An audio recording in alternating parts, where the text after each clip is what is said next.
Hello everyone, welcome back on my YouTube channel. Today we will cover the topic EFE and IFE matrix. The topic is related to strategic management and business policy. So let's start the topic. EFE stand for external factor evaluation. IFE stand for internal factor evaluation. While we are talking about the strategic management, we have to plan, we have to formulate a best strategy for our organization. ठीक है.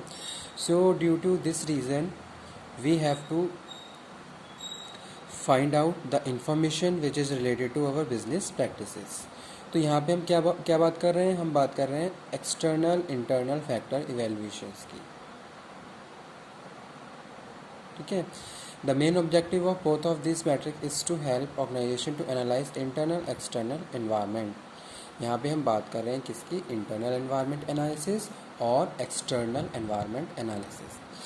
कोई भी organisation अगर run कर हो रही है, कोई भी बिजनेस प्रैक्टिसेस को हमें फॉलो करना है, ठीक है, तो वहाँ पे हम क्या करेंगे, जब भी हम कोई स्ट्रेटजी फॉर्मुलेट करेंगे तो सबसे पहले इंटरनल और एक्सटर्नल एनवायरनमेंट को एनालिसिस करेंगे कि भाई अगर मैं कोई ऑर्गेनाइजेशन रन कर रहा हूँ, ठीक है, तो अगर मैं कोई ऑर्गेनाइजेशन रन कर रहा हूँ तो मेरी इंटरनल एनवायरनमेंट एनालिसिस के बेसिस पे मैं बहुत सारी इन्फॉर्मेशन गैदर करूँगा जो इन्फॉर्मेशन रिलेटेड है मेरी बिजनेस से. ठीक है, कि भाई मेरी क्या स्ट्रेंथ है और मेरे क्या क्या वीकनेसेस हैं. ठीक है, तो यहाँ पे मैं स्ट्रेंथ पे बात कर रहा हूँ कि भाई मेरे पास कौन कौन से रिसोर्स अवेलेबल हैं. पहली चीज़ आपको प्रॉपरली पता होनी चाहिए कि भाई मेरे पास मेरी क्या क्या स्ट्रेंथ है, मेरे पास कौन कौन से रिसोर्स अवेलेबल हैं और किस तरीके से मैं उन रिसोर्स को ऑप्टिमम यूज़ कर सकता हूँ. फर्स्ट थिंग, ठीक है, कितनी एफिशिएंसी के साथ मैं उन रिसोर्सेज को यूज़ कर सकता हूँ. जैसे यहाँ पे हम बहुत सारी चीज़ों को कंसीडर करते हैं जो हमारे इंटरनल एनवायरनमेंट से रिलेटेड है और हमारे लिए बहुत ज़्यादा क्या है, बेनिफिशियल होते हैं. ठीक है, इसी तरीके से हमने क्या करा, ये फाइंड आउट कर लिया कि भाई हम प्रेजेंटली हम कहाँ स्टैंड कर रहे हैं. अगर मैं बात करूँ बहुत सारे बिजनेस ऑर्गेनाइजेशन की, तो मेरी एग्जिस्टिंग पोजीशन क्या है. ठीक है, on the basis of strength कि भाई अगर मेरी ये स्ट्रेंथ है तो मैं कहाँ पे स्टैंड कर रहा हूँ. तो इस तरीके से कंपनी क्या है, कोई भी ऑर्गेनाइजेशन क्या है, अपनी एग्जिस्टिंग पोजीशन को फाइंड आउट कर लेती है अपने स्ट्रेंथ और वीकनेसेस के बेस पे. ठीक है, तो वो यहाँ पे हमने बात करी internal factor, internal environment analysis. Okay, इसी तरीके से हम बात कर रहे हैं एक्सटर्नल एनवायरनमेंट एनालिसिस की. एक्सटर्नल एनवायरनमेंट एनालिसिस में बात कर रहा हूँ भाई अगर कोई भी ऑर्गेनाइजेशन है तो उसके लिए मार्केट में कौन कौन सी अपॉर्चुनिटीज़ अवेलेबल हैं, पहली चीज़. ठीक है, अब किस तरीके से वो उन अपॉर्चुनिटीज़ को यूज़ कर सकता है या फिर उन अपॉर्चुनिटीज़ के हिसाब से अपने आप को रेडी कर सकता है. तो ये चीज़ हम फाइंड आउट कर लेते हैं with the help of external environment analysis. ठीक है, तो ये चीज़ यहाँ पे हम डिस्कस कर रहे हैं. Opportunity and threats. These factors we can find out with the help of external factor environment analysis. ठीक है, तो ये मैट्रिक्स हमें यही बताता है. इस मैट्रिक्स के बेसिस पे हम क्या करते हैं, अपनी स्ट्रेंथ, वीकनेस, अपॉर्चुनिटी और थ्रेट्स, इन सारी चीज़ों पे काम करते हुए जो भी रेलिवेंट इन्फॉर्मेशन है उसको गैदर करते हैं, एनालाइज करते हैं और इवेल्युएट करते हैं. ठीक है, तब जाके उसके बेसिस पे या उसके बाद फाइनली बिजनेस जो भी प्लानिंग है वो और उसके बाद डिसीजन मेकिंग करते हुए अपने लिए एक बेस्ट और फ्रूटफुल स्ट्रेटजी को फॉर्मुलेट करते हैं. ठीक है, तो ये हमने बात करी EFE और IFE मैट्रिक्स. ठीक है, overview of matrix. The matrix was proposed by Fred R David in his book of strategic management. जो भी ये मैट्रिक्स है इसका जिक्र फ्रेड आर डेविड ने अपनी बुक स्ट्रेटेजिक मैनेजमेंट में किया.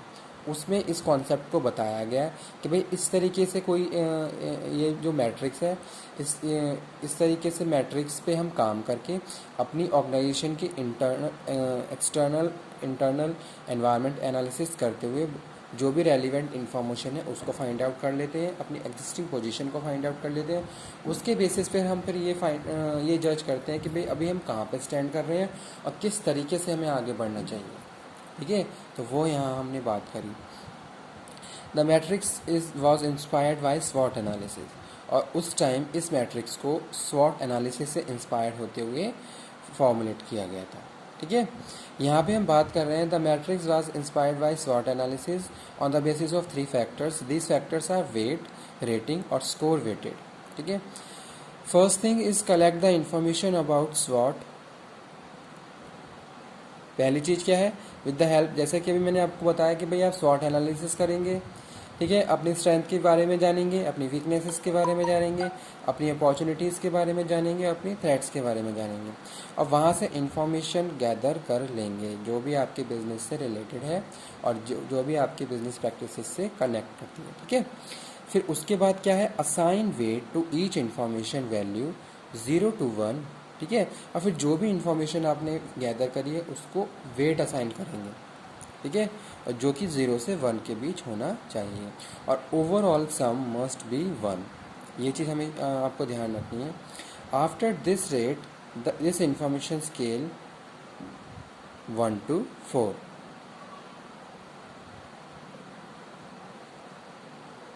ठीक है,